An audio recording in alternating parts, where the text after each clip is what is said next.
नमस्कार, मैं हूं सोनाली नाइक और आप देख रहे हैं टीवी 9। आज हमारे साथ मौजूद है supremely talented Pankaj sir. We have with us Ravi sir, जिनका और उनकी फिल्मों का नेशनल अवार्ड से पुराना नाता है और अपनी फिल्मों से कमाल कर दिखाने वाले विनोद सर और संदीप सिंह। गाइस, टीवी 9 में आपका बहुत बहुत स्वागत है।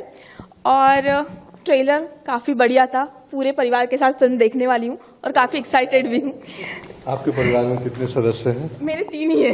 बस 3 टिकट तो हमारा कंफर्म हो गया। इंटरव्यू के पहले ही 3 टिकट हमने बेच लिए। एक्चुअली ये पहली बार इंटरव्यू में ऐसा किसी ने बोला है, तो देन बहुत बहुत ज़्यादा शुक्रिया। और भाई साहब 19 जनवरी को सब लोग यही फीलिंग के साथ में जाना जी। तो ट्रेलर लॉन्च के दरमियान आपका पूरा परिवार था और काफ़ी इमोशनल भी नजर आए। तो प्रेस कॉन्फ्रेंस हुई, सबसे मिले, उसके बाद जब परिवार के साथ मिले, क्या रिएक्शन था उनका और क्या कुछ बातें हुई? नहीं, अच्छा था, उन्हें बहुत पसंद आया सबको, हमारे घर में भी, हमारे गांव पे भी, हर किसी को।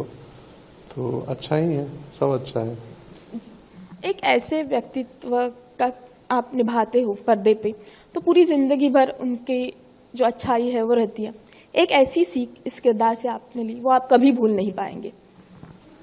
मैं भीतर से लोकतांत्रिक हुआ हूँ ये किरदार करके। भीतर से लोकतांत्रिक होने का तात्पर्य कैसे कहूँ कि हम मान लीजिए मैं आपसे नाराज हूँ और हम पब्लिक लाइफ में वो नाराजगी दिखाएंगे नहीं, लेकिन भीतर रखेंगे। तो मैं अब भीतर अपने अंदर भी किसी के प्रति नाराजगी नहीं रख सकता हूँ, कोई गलत करे तो भी। ये अटल जी के किरदार ने मुझ में बदलाव किया है।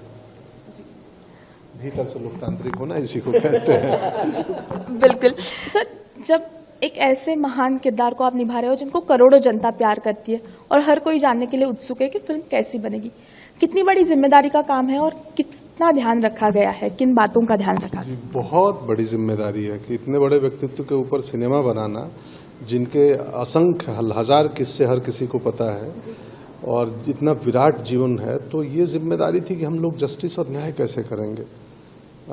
2 घंटे में अटल जी जैसे व्यक्तित्व की कहानी कहना लगभग असंभव है। वो तो धन्यवाद रवि जी का, जो कहते भी हैं कि ये समझिए कि अटल जी के जीवन का एक रील है। ये भी हमें सुनने को मिलेगा फिल्म आने के बाद, आपने वो तो दिखाया नहीं, आपने वो किस्सा तो डाला ही नहीं, क्योंकि व्यक्ति इतना बड़ा है ना कि जितना बनाओ, जितना दिखाओ, आपको लगेगा कुछ अभी बच गया है। हम 2 घंटे की कहानी में सब कुछ नहीं कर सकते, पर एक फिल्म के रूप में कि उसका एक बिगनिंग हो, मिडिल हो, एंड हो, उनके जीवन के कुछ हाई पॉइंट्स हो, उनके जीवन की बनने की प्रक्रिया हो। श्रद्धेय अटल बिहारी वाजपेयी राजनेता और कवि को दुनिया जानती है, और उस व्यक्ति, उस बच्चे को जो बटेश्वर से चला था, वो हमारी फिल्म बताएगी। सर, रवि सर, आपसे सवाल है, जब पंकज जी के जो आपने कैमरा में उन्हें कैद किया है, जिस तरह से दिखाएंगे वो तो हम देखने वाले हैं, ऑफ द कैमरा उनके बारे में ऐसी कौन सी चीजें जो हमारे साथ शेयर करना चाहेंगे, आपने नोटिस की हो? बहुत सारे किस्से, बट एक्चुअली कितने शेयर हुए मुझे मालूम नहीं। बता सकते हैं? मुंबई में थिएटर में शूट कर रहे थे, जहाँ पे गाड़ी का कहाँ पार्किंग नहीं था हमारे पास, और उनकी गाड़ी आई थिंक 2-3 किलोमीटर की दूर वैनिटी वैन थी। तो दिन भर तो हमारे साथ थे, बिकॉज बोले मैं वैनिटी में नहीं जाऊँगा, अभी मैं यहाँ ही रुकूंगा। लेकिन जब पैकअप हुआ तो किसी एक बाजू में कोई स्कूटर वाला जा रहा था, उसको रुका के उसके पीछे बैठ के वैनिटी तक गए थे। और पूरी मुंबई में सबके सामने, आज उनको मैं मिलने के लिए लाखों लोग खड़े हुए थे, बट वो खुद स्कूटर पे एक हेलमेट पहन के या ऐसा ही कुछ कपड़ा लगा के वहाँ जाते थे।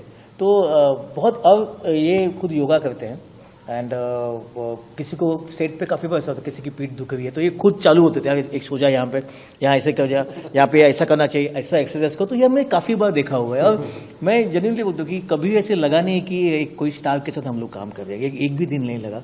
हमको ऐसे लगे कि हमारे ही एक अनुयायी है, हमारे साथ का काम करने वाला है, जो हमारे साथ है हमेशा। वो फील था, इसलिए आई थिंक इस सब ने मिलकर, कोई अकेला आदमी कोई कभी फिल्म नहीं बना सकता। आई थिंक इस फिल्म के लिए सभी लोग जो भी इस फिल्म के साथ जुड़े हुए हैं, देन हमारे निर्माता है, एक्टर्स है, क्रू है, वहाँ के लोकेशंस के लोग थे, एवरीबडी, वहाँ के लोकल लोग भी इतने आते थे, अब इतने कि अलग अलग बातें बताते थे हमको अटल जी के बारे में। जब हम यूपी में शूट कर रहे थे, लखनऊ में शूट कर रहे थे, वहाँ के लोकल लोग आते थे, ऐसा यहाँ आए थे, वहाँ आए थे। तो ये सब ने मिलकर बहुत प्यार से बनाई हुई फिल्म है। हमारा DOP लॉरेंस 50 दिन पूरी शूटिंग में सिर्फ केला खाया। मैं खिचड़ी खाता था और लॉरेंस केला खाता था, और कुछ नहीं। और आप देखिए क्या सिनेमेटोग्राफी, विजुअल क्रिएट किया, ट्रेलर में अनुमान दिख ही रहा होगा।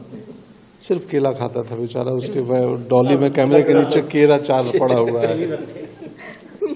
तो सब ने बहुत परिश्रम किए, प्रोडक्शन डिजाइनर से लेकर team, assistant, writer, director, collective काम है। फिल्म एक सामूहिक प्रक्रिया है।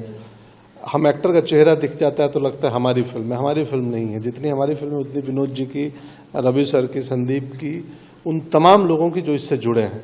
हम तकरीबन 150-200 लोग और एक 180-90 पन्नों की स्क्रिप्ट और इनके अकाउंट से बहुत सारा पैसा लेके चले गए थे ग्वालियर और लखनऊ और दिल्ली और मुंबई के अलग अलग हिस्सों में और कुछ बना रहे थे।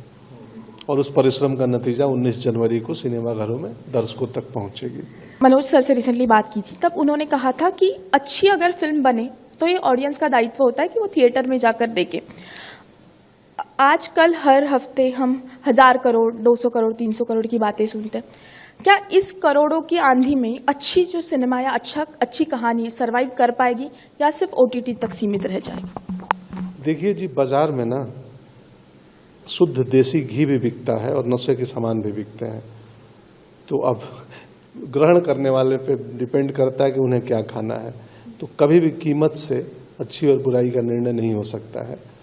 वो दर्शकों को पता है, उनको जो ग्रहण करना होगा, जो उनके सेहत के लिए अच्छा होगा वो करेंगे। सोशल मीडिया पे आजकल बहुत बातें होती है। जब 95% लोग जहाँ पे फिल्म की तारीफ करते हैं तो 5% बोलेंगे ये जो एक्शन है वो अटल जी की तरह नहीं है। ऐसे ट्रोलर्स को किस तरह से आप देखते हो? अटल जी, मैंने पहले आपको बिगनिंग में बोला कि भीतर से लोकतांत्रिक हुए हैं। तो अटल जी का मानना था कि जो हमें नापसंद करते हैं हम उन्हें भी पसंद करते हैं। क्या बात है। चलो इसी बात पे थैंक यू सो मच। आपसे सभी से बात करके बहुत अच्छा लगा। लुकिंग फॉरवर्ड टू मैं अटल। Thank you.